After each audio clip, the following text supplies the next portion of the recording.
Ya estamos de regreso en Acción 10 en la mañana en el segmento Defensa del Consumidor. Vamos a estar hablando sobre la pérdida del poder adquisitivo y también el desempleo en Nicaragua. Y para ello nos acompaña acá en el estudio Michael Marenco, economista independiente, y también nos acompaña Juan Carlos López de Defensoría al Consumidor. Muchas gracias, muchachos, por acompañarnos acá esta mañana. Prácticamente la población nicaragüense y principalmente la familia se está perdiendo el poder de compra, tanto para los combustibles y también para la canasta básica, que han venido ambos incrementando constantemente. En el caso de la gasolina, 18 alzas consecutivas. La canasta básica ya está superando los 15.000 córdobas, según las organizaciones de defensa del consumidor. ¿Qué podemos hacer en este sentido, Michael? Bueno, muchas gracias por la invitación. Definitivamente, desde febrero del año pasado a la fecha, el aumento ha sido de alrededor de 800 córdobas desde diciembre de 2020. Hasta ahora el aumento ha rondado los 500 córdobas aproximadamente. Entonces, la pérdida de poder adquisitivo es un fenómeno que se ha venido dando a partir de que la economía se ha venido deteriorando, es decir, desde 2018. A ver, en lo que va del año o en el último año, la pérdida de poder adquisitivo ha rondado alrededor del 9.31%. Estamos hablando del nivel de cobertura según el nivel de ingreso de las personas con respecto a la canasta básica. Juan Carlos, a pesar de que este mes de marzo hubo un aumento en el salario mínimo, es decir, los del sector turismo se les incrementó 1%, alrededor de 47 córdobas. En el caso del resto de sectores tuvieron un aumento del 3% en el salario mínimo, que andaba entre 250 córdobas a 280 córdobas. ¿Realmente esto vino a compensar las alzas de los combustibles y la pérdida del poder adquisitivo? ¿Qué opinas? Sí, gracias Jimmy, igual forma Michael y a la gente que nos ve aquí en Canal 10. Mira, fíjate que específicamente el tema de la compensación es muy difícil. De hecho, es realmente un sueño, pues, porque realmente tenemos una concepción bien compleja, pues, porque por un lado las empresas pujan para que no haya un aumento salarial que obviamente ni siquiera llegue al 6-7% promedio, porque obviamente eso le golpea desde el punto de vista de los pagos como tal. Y claro, el que tiene una empresa, ya sea grande o pequeña, sabe que también las tasas que se paga al Estado, IR, impuestos, entre otras cosas, realmente le golpea. Y claro está que en determinado momento aumentarle más al techo del salario, al menos mínimo, al trabajador, obviamente le afecta económicamente. En la vida cotidiana no es la excepción también, porque el consumidor, el que tiene trabajo todavía y hace frente con 280 córdobas más mensual, 250 córdobas más o 300 córdobas, absolutamente eso no representa absolutamente nada en la vida económica. Y peor aún aquellas personas que no tienen un empleo formal o realmente están en desempleo. Entonces, la carestía de la vida, yo personalmente pienso de que no hemos llegado a los 15.000 córdobas. Creo que andamos rayando los 14.520 córdobas. Lo que pasa es que el tema de la canasta básica a veces es engañoso. Los costos, Sin embargo, los el Banco Central menciona que hasta el 2019, en julio específicamente, el costo oficial de la canasta básica era de 14.159 córdobas. Y si hacemos una comparación de 2019 a julio hasta la fecha, las organizaciones de defensa del consumidor dicen que ya andan en 15.000 córdobas. Sí, eso te digo, realmente el indicador del Banco Central versus la vida cotidiana realmente no es efectivo, o sea, no tiene una paridad completamente, porque por ejemplo los costos de ropa que se incluyen en los 52 productos o de energía eléctrica o el precio de metro cúbico de agua potable obviamente es mayor en la vida real porque está en dependencia en la cantidad de consumo que se tiene. Lo que puede diferir un poco es que en lo particular no hemos llegado a los 15.000 córdobas, puede ser que estemos casi al límite y obviamente va a aumentar porque en efecto las reformas tributarias, como decía Michael también, la crisis que vive el país, que la sigue viviendo todavía, realmente afecta cotidianamente los anaqueles de supermercados, mercados y obviamente la canasta básica. Michael, en este sentido, en la pérdida del poder adquisitivo, podría ser que está siendo motivado por el desempleo el hecho de que este año el aumento salarial fuera apenas del 1 y el 3%, tomando en cuenta también que en el 2020 solo fue de 2.63%, en 2019 no hubo aumento, prácticamente quedó en cero. Y en años anteriores ya estaba superando los 2 dígitos, es decir, un 10%. Ahí la gente o la clase trabajadora sí podía percibir ese aumento en el salario mínimo. Bueno, solamente para abonar a lo anterior, lo que mencionaba Juan Carlos es cierto, verdad, no existe paridad en cuanto a la unidad de medida de la canasta básica, va a depender del lugar y del producto per se.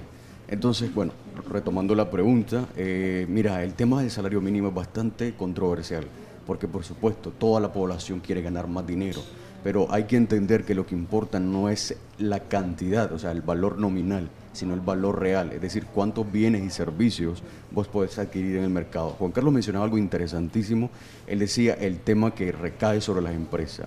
Es decir, al final del día, en época de recesión, cuando la economía no está bien, aumentar el salario mínimo puede resultar contraproducente. En el caso de ahorita, que fue entre 1 y 3%, no va a generar presiones inflacionarias porque no es una cantidad increíble o que tenga ese efecto sobre la economía, pero sí podría generar desincentivos a algunas empresas para las cuales sus costos operativos aumentarían y al final del día, por transitividad, afecta al mismo trabajador, que en este caso nosotros lo vimos en 2020, muchas empresas desincentivadas por una reforma tributaria y por el contexto hicieron recorte de personal, redujeron jornadas laborales e incluso dejaron de operar en el mercado. ¿Cómo, Juan Carlos, recuperar poder de compra o obtener ingresos económicos cuando el país ha perdido alrededor de 230.000 empleos entre 2018 a la fecha y está encareciendo la gasolina y también la canasta básica? Bueno, a título individual, o sea, como consumidor individualizado, la única opción es tomar medidas restrictivas o de ahorro, por así decirlo. Es la única versión. Si tiene otras oportunidades económicas, a veces se habla de... Mira, el problema aquí es que aquí se habla de emprendedores, muchas veces lo hace el gobierno, pero realmente hay una política pública atrás del emprendedurismo, ¿ves? Entonces el emprendedurismo es la señora que vende fritanga y no está mal, está manteniendo su familia o tratando de, pero no tiene mayores incentivos desde el punto de vista de poder aventurarse en una vida económica. Por otro lado, como lo planteaba Michael, y por adquisitivo va mermando, y en ese caso lo que hace la familia es, si comprabas un arroz de determinada calidad, si no tenés posibilidades y querés comprar la misma cantidad, vas a tener que disminuir esa calidad de arroz, por así decirlo. Hay una tristeza. Si hablamos del frijol, vas a tener que comprar el frijol con pura piedra o gorgojo, pues, como así decimos, pues, realmente. Entonces, cada uno de esas facetas, la gente se tiene que ir restringiendo, la familia. Si hablamos de los combustibles y tenés que echarle combustible a tu vehículo, vas a tener que restringirte la salida si acaso hacían el fin de semana, ¿ves? Porque es una realidad, eso a nivel micro.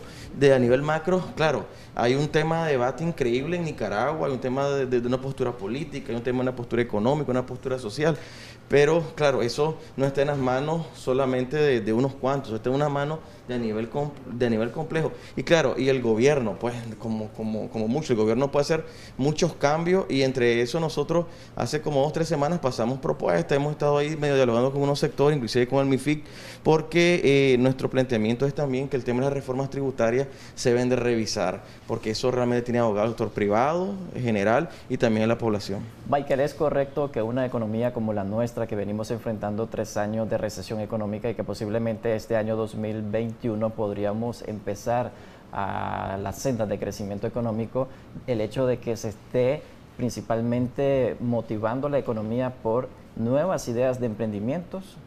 Sí, el emprendedurismo tiene un factor relevante sobre la economía, máxime cuando estamos hablando de la población económicamente activa, el 74-76% trabaja en informalidad. Lamentablemente también hay un 46% que está en niveles de subempleo. Estamos hablando de personas que perciben entre el 25 y el 50% del salario mínimo promedio que anda alrededor de 7.000 córdobas como salario mínimo promedio no te cubre ni siquiera el 50% o mejor dicho, casi el 50% de la canasta básica. Pero ahora imagínate percibir entre 25 y 50% del salario mínimo promedio. Por supuesto, el nivel de emprendedurismo, como ha mencionado Juan Carlos, necesita estar catalizado por políticas públicas. ¿Resuelve el tema del emprendimiento el hecho de que las familias estén creando nuevas empresas a través de esta crisis que estamos enfrentando porque no hay poder adquisitivo, no hay empleo? Mira, el emprendimiento en Nicaragua es un nivel de sobrevivencia, de subsistencia. Realmente, a veces... ¿No resuelve el problema de raíz, sí? No, realmente no. De esta manera no. Para resolver el problema de raíz se debe crear un concepto diferente, debe tener un marco legal de apadrinamiento. el tema del acceso a los créditos, no solo con microfinancieras, porque te digo, y no solamente microfinancieras, pero las microfinancieras, los intereses son demasiado ahogadores económicamente, y eso hace que la señora del mercado eso a veces no pueda sobrevivir a ese comportamiento. Al final se necesitan políticas públicas estandarizadas para ver el tema. Obviamente tras de esto está el tema de recaudación, las políticas públicas que tiene el gobierno, porque al final, Jimmy, lo que viene haciendo el gobierno, pues, y lo hace obviamente para sobrevivir la administración pública, es aplicar más impuestos hasta donde debajo de las piedras, pues. Ya para ir finalizando esta entrevista, Michael, ¿es necesario que el gobierno se retracte o que de alguna manera revise la ley de concertación tributaria aprobada en 2019 que incrementó los costos de algunos productos de la canasta básica que son importados? Sí, definitivamente eso fue nocivo para el sector empresarial nicaragüense. Primero, que no ocurra una nueva reforma tributaria, y en segundo lugar, que flexibilice o reduzca la presión fiscal, la presión tributaria sobre las empresas, porque a ver, lo que hizo fue en un primer momento recaudar, pero después incluso la curva del Laffer se aplicó, es decir, empezó a recaudar 2.000 millones de córdobas menos. Entonces esto fue completamente desincentivador para el sector empresarial, y no solamente en pasado, en presente lo sigue siendo.